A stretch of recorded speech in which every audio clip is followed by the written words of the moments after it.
Graça e paz, amém? Hoje eu vou falar sobre o bom pastor que cuida de nós. Eu queria, mais uma vez, além da oração do Tiago, orar mais uma vez a esse bom pastor.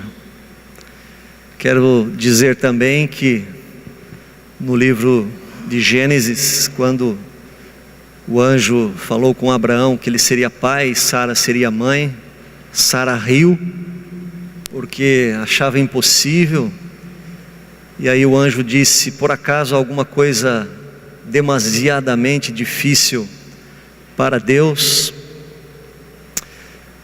Então quero que você coloque o teu difícil nas mãos desse bom pastor. Eu espero que você não saia daqui com nenhuma pequenina dúvida de que Ele cuida de você nessa noite. Eu quero, com pesar aqui, comunicar o falecimento da mãe da nossa irmã Med. Esta semana perdeu a sua mãe assim, meio que repentinamente. Vamos orar para que haja consolo e conforto no seu coração, coração do seu irmão, seus familiares. Feche os seus olhos. Jesus amado, Tu que és o pastor de nossa alma, de nossa vida, a Ti recorremos, e a Tua palavra diz que além de pastor, Tu és também o nosso advogado, Tu és o nosso paráclitos, o nosso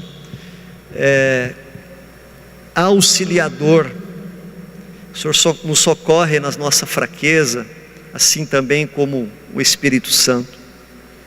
E é a Ti que nós recorremos nesta noite, colocando o nosso coração diante do Senhor, diante da Tua grandeza, do Teu poder, para que o Senhor nos conduza e que o Senhor prepare uma mesa, ó Deus, diante do Senhor, para que haja consolo e conforto e saiamos daqui com a firme convicção de que estamos em Tuas mãos e das Tuas mãos ninguém pode nos arrebatar. Derrama o Teu bálsamo nesta noite, cura as feridas das Tuas ovelhas, sara, Senhor Deus, as nossas enfermidades, suprime a nossa tristeza, traz o consolo e a alegria que vem do Senhor, vem da Tua salvação. Ó Deus, esta é a nossa oração e através da Tua palavra sejamos fortalecidos nesta noite. Pedimos a direção do Teu Espírito, a clareza dEle, a abertura de mente e de coração pelo Senhor, para que sejamos transformados, em nome de Jesus, amém. Quero ler desse capítulo 10 do Evangelho de João, apenas 3 versículos.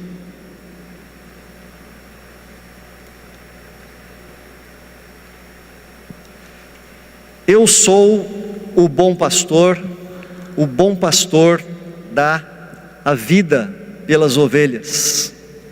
Eu sou o bom pastor, conheço as minhas ovelhas, e elas me conhecem a mim.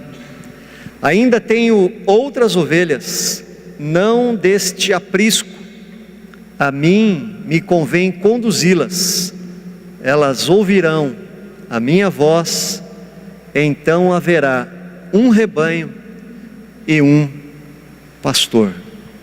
Amém. Nós estamos começando hoje, e a cada mês, novo mês, nós iniciamos uma nova série. E a série desse mês é uma rede de amor e cuidado. Esta rede de amor e cuidado tem a ver com a visão da nossa igreja. E visão é algo que nós desejamos ser, é um alvo a ser buscado, a ser percorrido. E queremos ser uma rede de amor e cuidado através dos nossos pequenos grupos multiplicadores, que se reúnem durante a semana, Convidamos a igreja a fazer parte desses grupos, está no boletim, os vários grupos que nós temos, e temos a intenção de multiplicar esses grupos, muito mais do que os 7 grupos que nós temos. Mas também ser uma rede de amor e cuidado, através do discipulado individual e pessoal. Nós estamos nos preparando enquanto igreja para receber todos os que chegam, para serem acompanhados, para serem instruídos, para serem fortalecidos, para serem ajudados. E nós temos uma equipe de discipuladores que se colocam à disposição para abraçar você que está chegando em nossa comunidade. E através dos demais ministérios também, logicamente, infantil, de adolescentes. Hoje o louvor está animado, né? O pessoal bateu palma hoje, que bênção. E eu acho que foi os jovens lá em cima que puxaram essas palmas. Naquele lado ali está cheio de jovens. E acho que vocês aqui embaixo ouviram as palmas e começaram também, né? Deus abençoe. Hoje eles estão conosco aqui. Então, visão é aquilo que talvez nós não sejamos ainda, mas que nós estamos buscando ser, é um ideal. Evidentemente que a grande maioria das igrejas, uns são bem acolhidos, e a nossa igreja não foge à regra. Uns são bem acolhidos, outros são mal acolhidos, e outros nós nem acolhemos, ou por nossa incompetência, ou porque a pessoa não gostou, né, do perfil, não teve afinidade com a nossa liturgia, com o nosso culto. Mas uma coisa fica notória: quando nós batizamos alguém, e essa pessoa então faz parte do corpo de Cristo, jurisdicionado por esta igreja, nós fazemos uma pergunta: por que esta igreja aqui na rua 15 de novembro? Por que esta denominação? E a maioria das respostas é: porque eu fui acolhido nesta comunidade de fé. Mas antes de nós entrarmos definitivamente nesse tema que vamos discorrer durante o mês, sobre essa comunidade de amor, de comunhão, de oração, de adoração, de socorro, de cuidado, nós precisamos entender a natureza dessa comunidade. Nós precisamos entender a sua origem, precisamos entender o seu fundamento. E o fundamento da igreja é Cristo. Somos cristãos porque seguimos a Cristo. Somos cristãos porque Cristo nos escolheu para sermos o seu povo. Ele é o bom pastor e nós somos as ovelhas do seu pastoreio. Então, nesse sentido, o caráter de Cristo deve ser também o caráter da igreja. O ministério de Cristo deve ser o ministério da igreja. Então nós vamos começar falando do Senhor da igreja, para depois falarmos sobre a igreja. E um texto bastante elucidativo é o texto de João capítulo 10, versículo 16, que foi lido aqui. Ele diz: ainda tenho outras ovelhas, não desse aprisco, não vocês que moram aqui em Jerusalém, que nasceram aqui em Israel, mas de outros lugares, e a mim me convém conduzi-las. Elas ouvirão a minha voz, então haverá um rebanho e um pastor. Sem dúvida, Jesus estava falando de você, e Jesus estava falando de mim. Nós que não pertencíamos ao povo escolhido de Deus lá no Antigo Testamento, os israelitas, nós os gentios, nós os estrangeiros, mas que fomos enxertados na videira através da fé, aqueles que creem. E queridos, o versículo 11 diz claramente: eu sou o bom pastor. Somente nesta declaração, Jesus se assemelha 3 vezes com Deus. Aqui ele usa a sua clássica declaração. É a 4ª vez que ele usa, de 7 vezes que ele usa no Evangelho de João, a expressão eu sou. Eu sou nada mais, nada menos do que a tradução do hebraico Yavé, ou Javé, quando Moisés diz para Deus na sarça ardente: eu vou lá falar com o faraó, mas em nome de quem eu vou? Deus disse: diga a ele que o eu sou te enviou, Javé te enviou. E Jesus disse: eu sou. Depois ele diz também: eu sou o bom pastor. E aí, queridos, quando nós olhamos para a passagem do jovem rico, aquele jovem rico diz: bom mestre. Jesus retruca e diz: bom só existe um, que é Deus. Então Jesus, aqui nesse texto, ele está assumindo esse adjetivo que pertence tão somente a Deus. Eu sou o bom pastor. E quando ele diz pastor, ele nos remete então ao salmo que nós lemos, o 23. Deus, o Senhor, é o meu pastor e nada me faltará. Jesus diz por 3 vezes, só nessa expressão, então, ele declara a sua divindade, a sua superioridade, a sua ligação divina. E qual é o papel do pastor? O papel do pastor é apacentar. Apacentar tem o sentido original de alimentar, de nutrir as ovelhas, de não deixar e permitir que nada falte. O pastor, no Salmo 23, conduz a pastos verdes, conduz a águas mansas e tranquilas. Ele é um guia, ele é um facilitador, ele é um protetor. Ele anda com o cajado, não somente para resgatar a ovelha, mas também para afugentar o lobo, para proteger as suas ovelhas. E ele permite a vida e a reprodução das ovelhas. Ele prepara o ambiente para que as ovelhas se reproduzam, gerem vida, e depois ele preserva a vida, defendendo as suas ovelhas. Então eu queria nessa noite trabalhar 2 características do porquê Jesus não é somente pastor, mas ele é o bom pastor. E ao descobrir isso, algumas coisas que devem ser refletidas por nós. Jesus diz: eu sou o bom pastor, e ele completa. O bom pastor faz o quê? Dá a vida pelas ovelhas. Está claro aqui que Jesus está se colocando em contraste com os falsos pastores de Israel, com os sacerdotes, com os líderes religiosos, que ele já havia chamado de sepulcros caiados, de raça de víboras, de ladrões e salteadores.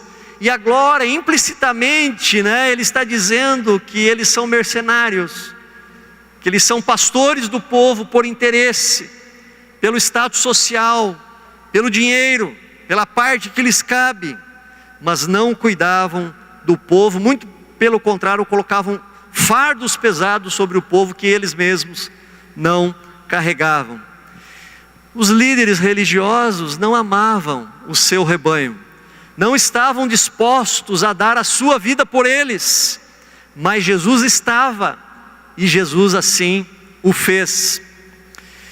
Queridos, olha que impressionante a diferença da religião judaica para o Evangelho de Cristo. No antigo sistema sacrificial, a ovelha dava vida pelo pastor, dava vida pelo homem. Agora, o bom pastor dá a vida pelas suas ovelhas. E aí está a superioridade do Evangelho. No antigo sistema, a ovelha morria pelo pastor. No novo sistema, o bom pastor morre pelas ovelhas. Na religião, a criatura morre pela criatura, a ovelha pelo homem, criatura e criatura. No Evangelho, o Criador morre pela criatura. O maior morre pelo menor. O mais importante morre pelos menos importantes. O eterno morre pelo temporal, para fazê-lo eterno. Esta é a grandeza do Evangelho de Jesus Cristo. Jesus não é somente pastor, mas o bom pastor que dá a vida pelas suas ovelhas. O seu amor, portanto, é sacrificial. Seu amor é ilimitado a ponto de morrer por você e por mim. Seu amor não foi de palavras nem de língua, mas de fato e de verdade. Não foi um amor de sentimentos, mas um amor prático, de fato e de verdade. Por isso que o apóstolo Paulo concluiu em Romanos 5, dificilmente alguém morreria por um justo,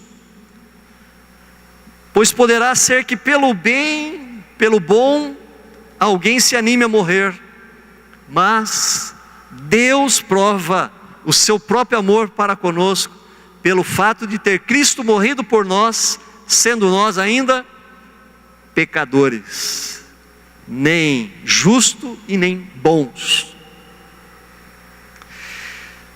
Queridos, Jesus não morreu como um mártir. Já cantei música na igreja, que ele foi o mártir da paz. Tem músicas que os corais cantam, mártir da paz. Não, Jesus não morreu como um mártir, executado, trancafiado, pego pelos homens.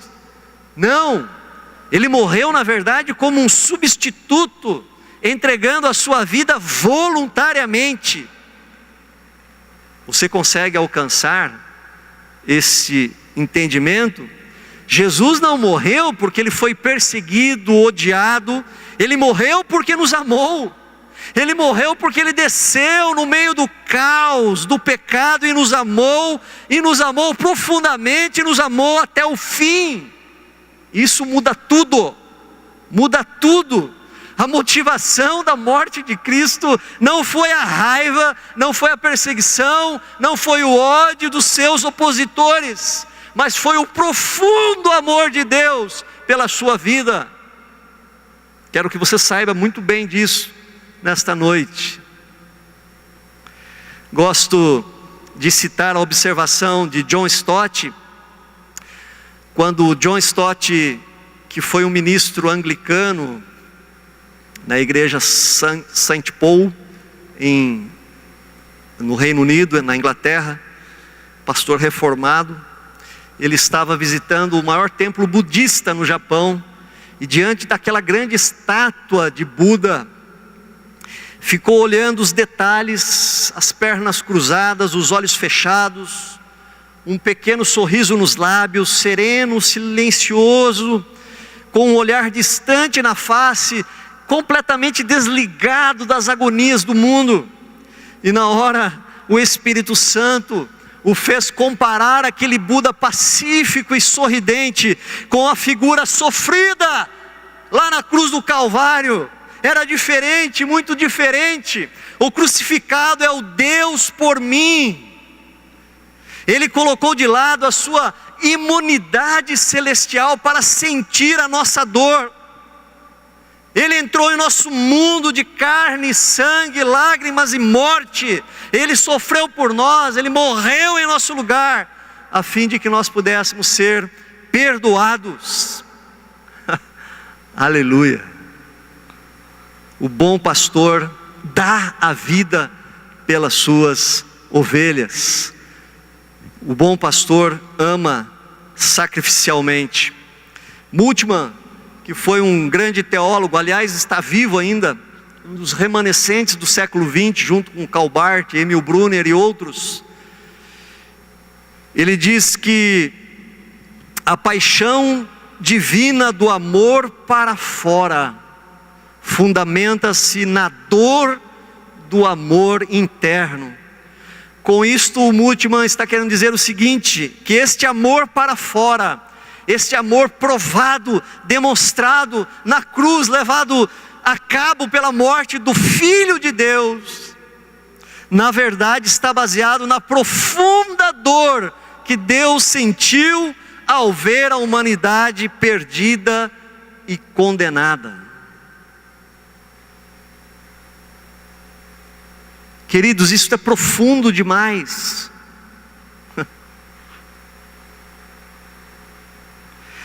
Devemos ser e somos uma comunidade remida, comprada, perdoada.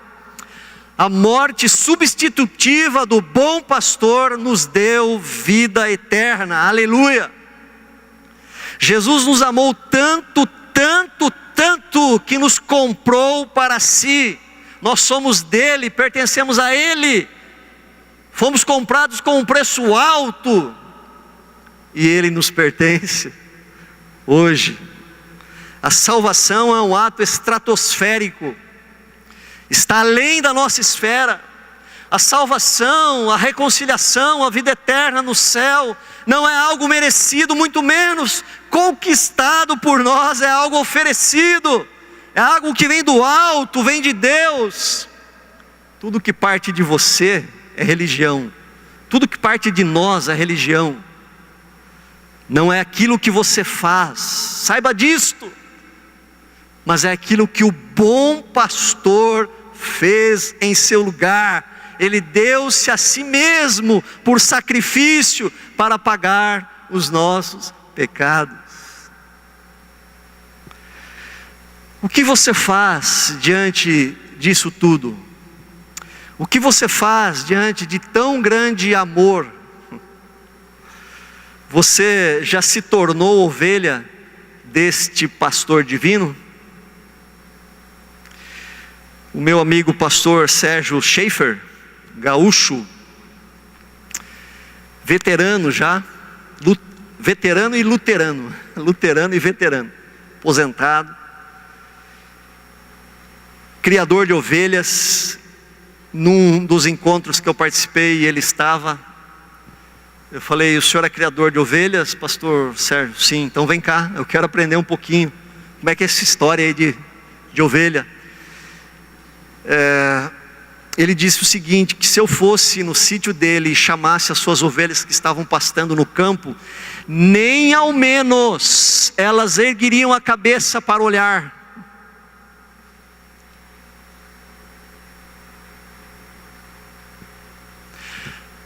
Mas ao ouvir a voz de comando dele, que é pastor daquelas ovelhas, a líder do rebanho levanta a voz, olha para os lados, vê aonde ele está e começa a segui-lo.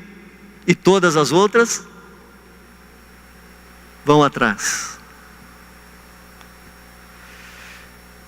Você já se tornou uma ovelha? Ou você é marrento e marrenta, é um bode, duro na queda? Quero dizer para você nessa noite que em cima do muro você não pode ficar. Jesus tinha um homem em cima do muro, e Jesus de um lado chamando ele, e do outro lado o diabo afiando as suas unhas, bem tranquilo. E Jesus falou: venha, desça do muro, venha comigo, vinde a mim. E o diabo lá tranquilo, assobiando.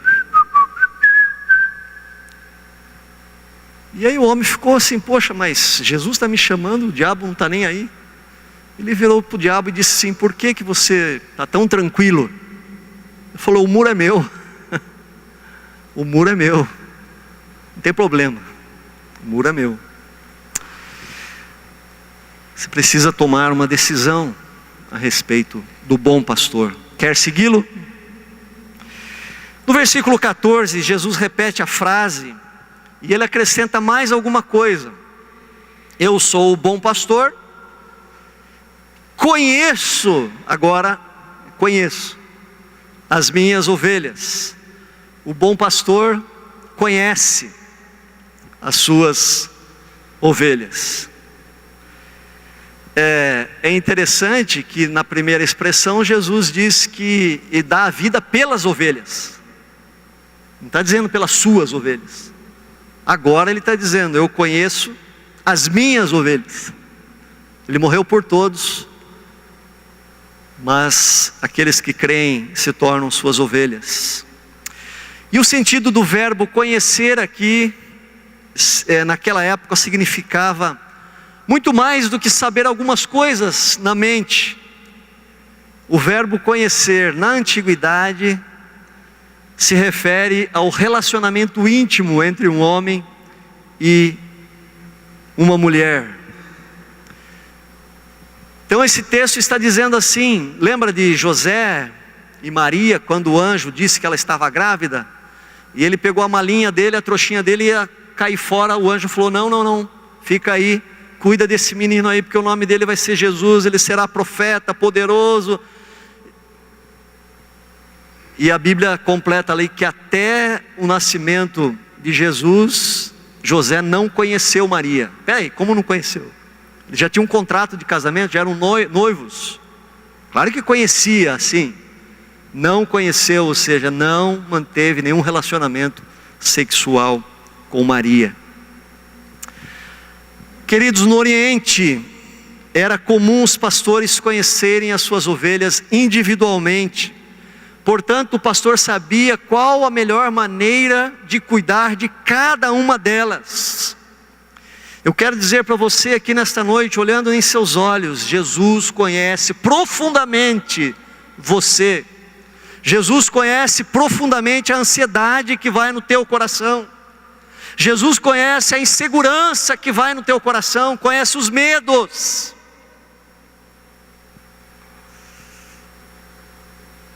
E Jesus te chama pelo nome.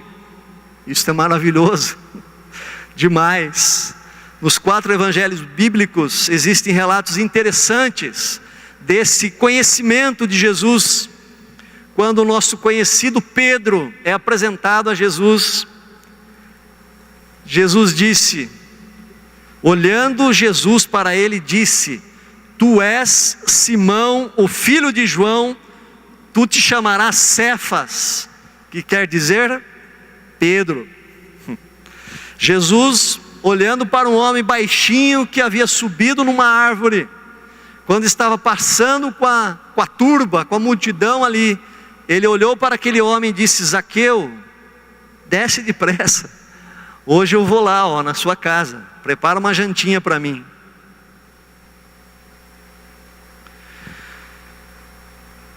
Quando Natanael se aproximou de Jesus trazido por Filipe, Jesus, olhando para ele, falou: aí está um verdadeiro israelita.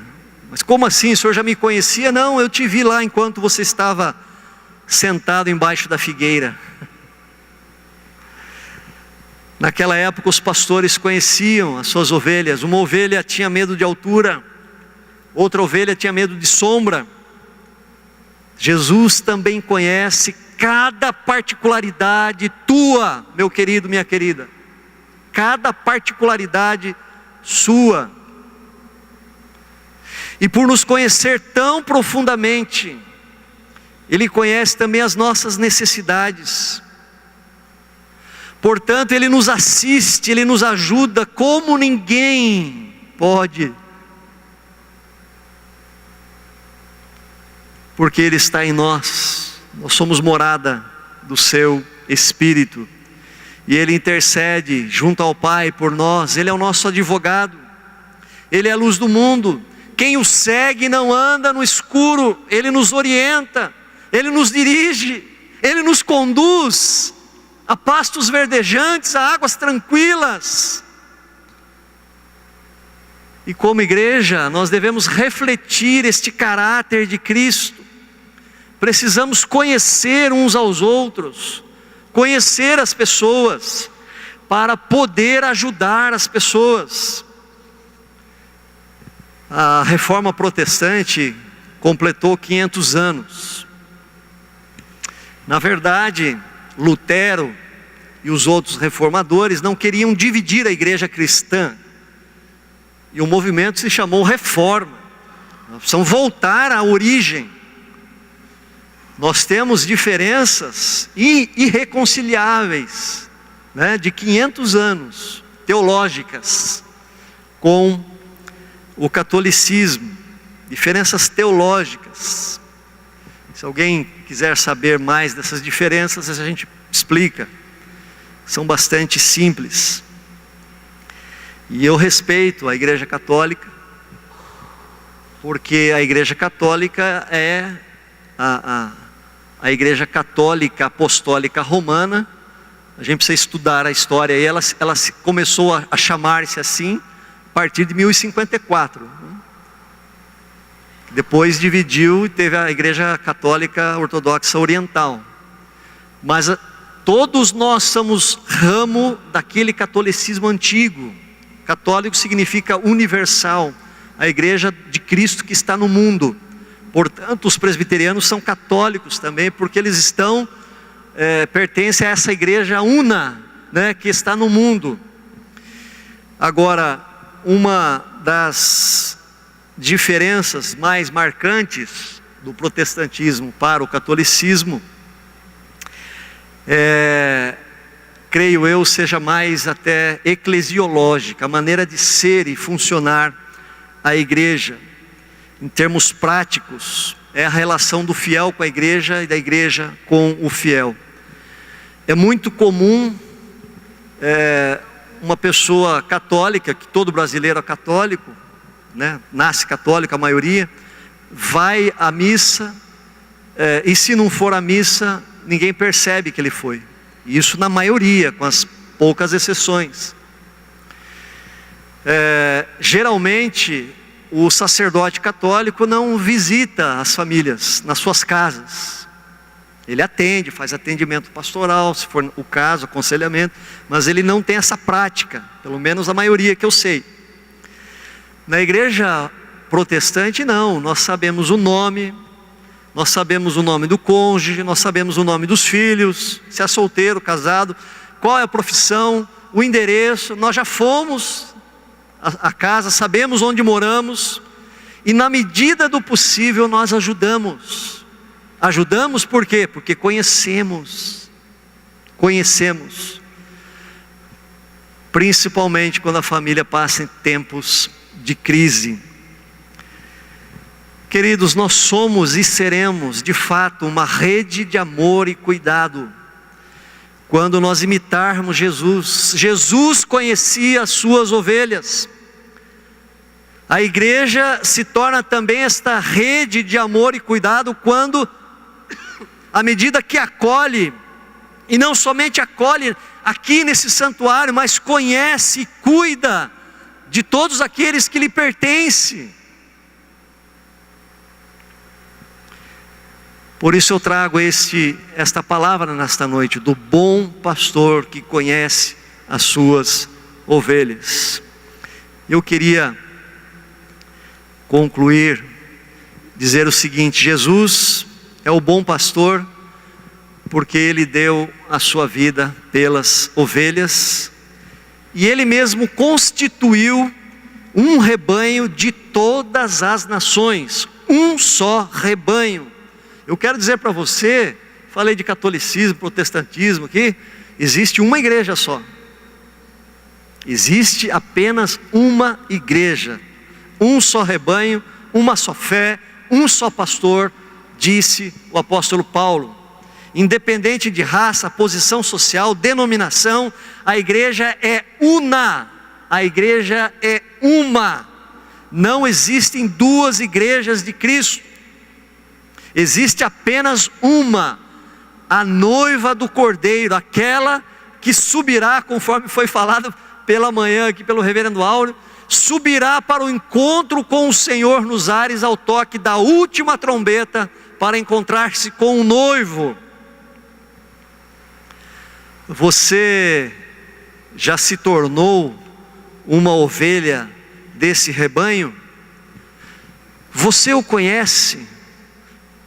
Deixa eu te perguntar mais claramente: você consegue distinguir a voz do bom pastor? Você sabe quando é Ele que está dizendo palavras, ou está falando com você? Você já se decidiu por Ele? Você já entregou a sua vida a Ele? Você é obediente à voz e ao comando do bom pastor? Ele é o teu Salvador. Você já professou a sua fé perante os homens, perante as pessoas? Este é o primeiro aspecto da nossa meditação. O segundo é: sou parte efetiva deste rebanho que me acolhe.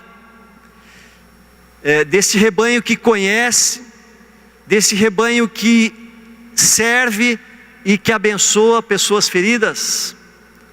Faço parte desta rede de amor e de cuidado? Faço parte deste processo de acolhimento? Eu estou envolvido nele? Ou eu apenas frequento religiosamente os cultos dominicais, como que cumprindo um ritual religioso? É diferente, muito diferente. Quem eu estou discipulando? Quem eu estou ensinando? Quem eu estou acompanhando? Quem eu conheço pessoalmente e estou ajudando em seu crescimento espiritual? Eu faço parte de um PGM, de um pequeno grupo multiplicador, que tem a função de receber e de cuidar e de orar pelas pessoas.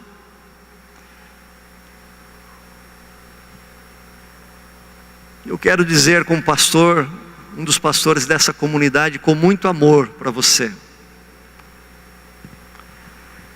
seria muito mesquinho da nossa parte participar apenas das benesses de ser salvo e de ser cuidado pelo Supremo Pastor, e não participar do processo de cuidar de outras ovelhas que se aproximam também deste curral, deste rebanho. Seria muito mesquinho da nossa parte não se envolver nesta rede de amor e de cuidado. Jesus te desafia nesta noite: envolva-se, envolva-se. Você está sendo cuidado, ou foi cuidado, ou pode ser cuidado também para cuidar de outros. O Evangelho é aquela história de um cachorrinho sarnento, magricela, à beira da morte, cambaleando, andando pelas calçadas, e uma mulher vê aquele bichinho, sente compaixão, coloca uma água para fora do muro, coloca lá uma raçãozinha, e ele vem, come, bebe, daqui a pouco ele some, mas depois ele volta. E no outro dia ele encontra a aguinha lá e um pouquinho de comida. E daqui a pouco a mulher passa a ter afinidade com aquele cãozinho e coloca ele para dentro. Ela vai lá, pega um óleo queimado, coloca um enxofre, passa no pelo do cachorro. Poucos dias aquele cachorrinho está com o pelo renovado, está vivo, está gordinho, está fofinho. E aquela mulher então adota aquele bichinho. Sabe o que aconteceu? Aquele bichinho magricela, sarnento, à beira da morte, cambaleando, vai lá embaixo da ponte e fala: ó, tem comida lá, tem cuidado lá, venham, venham. E aí vem mais três, 4 cachorros.